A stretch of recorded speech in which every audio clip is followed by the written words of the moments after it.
So finally, I want to end with the third of three stories, the story of Cain and Abel. We've been just as a short intro, if you haven't seen the other two videos, I've been explaining some of the deeper meanings in the stories in the beginning of the Torah, because often people just think these fairy tales, nothing to teach me, or how is it so useful? These are the most basic foundational stories that teach what it means to be a human being. And so they ought to be learned and studied and discussed in depth to help us lead our lives properly. I think the story of Cain and Abel is certainly one of the most powerful of the three, if not the most powerful for me. Um, there are two brothers, Cain and Abel. Cain is the older brother. Um, Abel is the younger brother. Cain is a farmer. Abel is a shepherd. So they're living their lives. Their parents got kicked out of the Garden of Eden, so they're now making their own way in the world. And you know somebody asked me in shul, who an older guy on the bima asked me in the shul, because I did a question and answer. I opened it up for a question. He said, who did Cain marry, or who did Abel marry?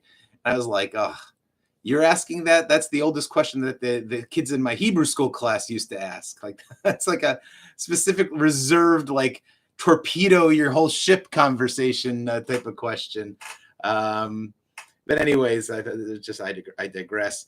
So what's going on there? Adam says to them, you know what? You should be grateful to Hashem. It doesn't say that in the text, but that's the medrash. Maybe they came up on their own. Maybe it was Abel who came up with the idea. He said, I want to be thankful to God. I want to thank God for what I have.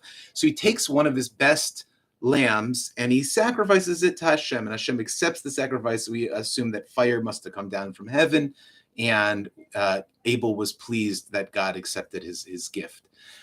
Cain, seeing that, does the same thing. It doesn't really say it too much in the text, but we're told very clearly in the Midrash that he didn't give of his best.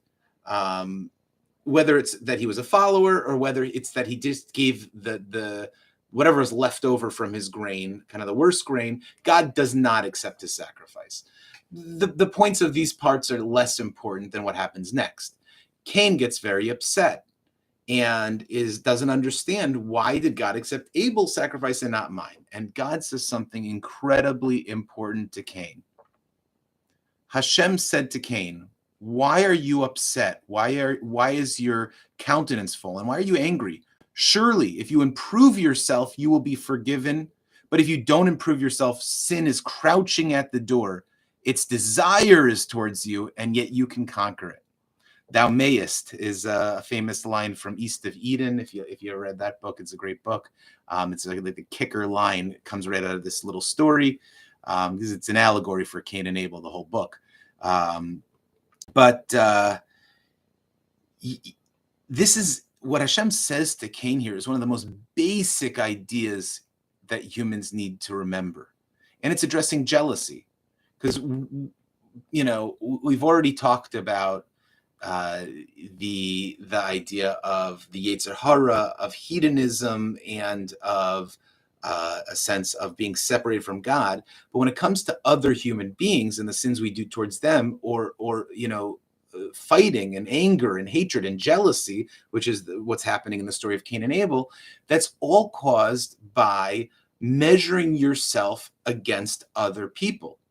And what God says to Cain is, you should never measure yourself against another person. Measure yourself against yourself. If you're upset about something, you can improve yourself. Set about on a path to getting better yourself. And if you don't, Hashem guarantees you that things will get worse and that you will do bad things. If you do not, there's two paths. Either, hey, I want to go on a path of improvement. I'm climbing up in life. Every day is a struggle to be better. Or I'm just upset. I'm bitter because things didn't go my way, and I'm going to blame others. I'm going to,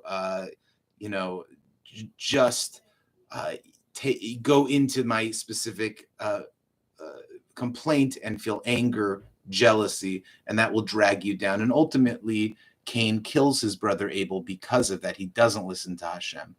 just one of the most basic ideas, not to be jealous, not to judge yourself against other people around you, but rather the key to everything in life is to look at yourself and say, where can I improve, and set about to doing it.